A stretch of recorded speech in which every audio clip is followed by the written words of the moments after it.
Depuis 2 ans, la communauté de communes Max déploie son dispositif Foncier pour tous, avec pour objectif de lutter contre la spéculation et de soutenir les communes dans l'acquisition de biens fonciers ou patrimoniaux stratégiques. Les opérations menées à Saint-Jean-de-Marsac et à Orx s'inscrivent dans cette dynamique. C'est à l'initiative des maires, des communes, qui nous disent il y a cette opportunité à saisir. Est-ce qu'on peut la saisir ensemble? Alors soit en accompagnant les communes ou les bailleurs sociaux d'ailleurs dans l'acquisition de biens, soit en achetant directement, ce qui a été le cas à Saint-Jean-de-Marsac et ici aussi donc à Orx. On a un projet global qui est évalué à peu près 6 millions d'euros, non seulement sur de l'habitat, mais aussi sur le développement économique, sur de l'agricole et aussi, comme je l'ai dit, sur de l'habitat à destination des travailleurs saisonniers. C'est un projet global qui vise donc à revitaliser notre territoire, même si on est un territoire en pleine expansion démographique. Il n'en demeure pas moins que le prix du foncier, la pression immobilière fait que les jeunes notamment ont du mal à se loger parce qu'ils ne trouvent pas de logement abordable. Donc notre vocation, c'est d'aider ces populations qui sont en difficulté et de ce fait, on a souhaité investir largement et globalement sur l'ensemble de ces questions. Pour les petites communes, l'acquisition de biens immobiliers stratégiques représente souvent un défi financier difficile à relever seul. C'est justement là que le dispositif Foncier pour tous prend tout son sens. Aujourd'hui, j'avoue que de payer 350 ou 400 000 euros pour acquérir un bien de ce genre, c'est compliqué pour une petite commune.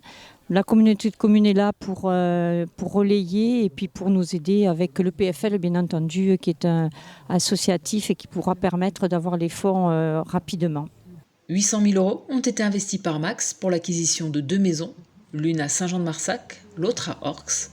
À Orx, le bâtiment aujourd'hui utilisé comme gîte fera l'objet d'une reconversion en logement afin de répondre aux besoins de la commune tout en valorisant son patrimoine.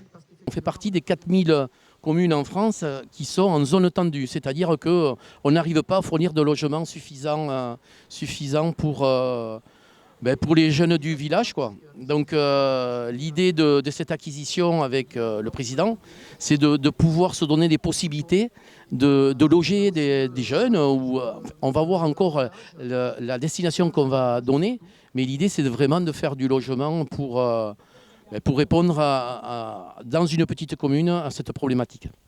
À Saint-Jean-de-Marsac, le devenir de la maison acquise par Max est encore en cours de réflexion. Plusieurs scénarios sont à l'étude, dont la création d'un tiers-lieu ou l'implantation du pôle Adour, en lien avec les besoins exprimés par la commune et l'intercommunalité. L'autre objectif, après le logement, c'est aussi effectivement de valoriser les villages, et principalement les villages de l'intérieur. Et on a une formidable opportunité qui est l'Adour. Et donc on a souhaité créer un pôle Adour qui concerne donc les communes qui sont situées le long de l'Adour. Et à partir des bourgs de ces communes-là, avoir un lien avec le pôle pour pouvoir mettre en valeur ces villages. Et à partir du tourisme littoral, avoir aussi un tourisme de qualité à l'intérieur, tout autour de tout ce qui concerne les traditions, la vie et même la beauté des sites autour du fleuve Adour. En faisant l'acquisition de 2 maisons, en plein cœur de Saint-Jean-de-Marsac et d'Orx, Max soutient concrètement les projets des communes pour dynamiser leur village. À Saint-Jean, le lieu pourrait devenir un espace de partage et de découverte. À Orx, il offrira des logements en lien avec le futur réaménagement du centre-bourg.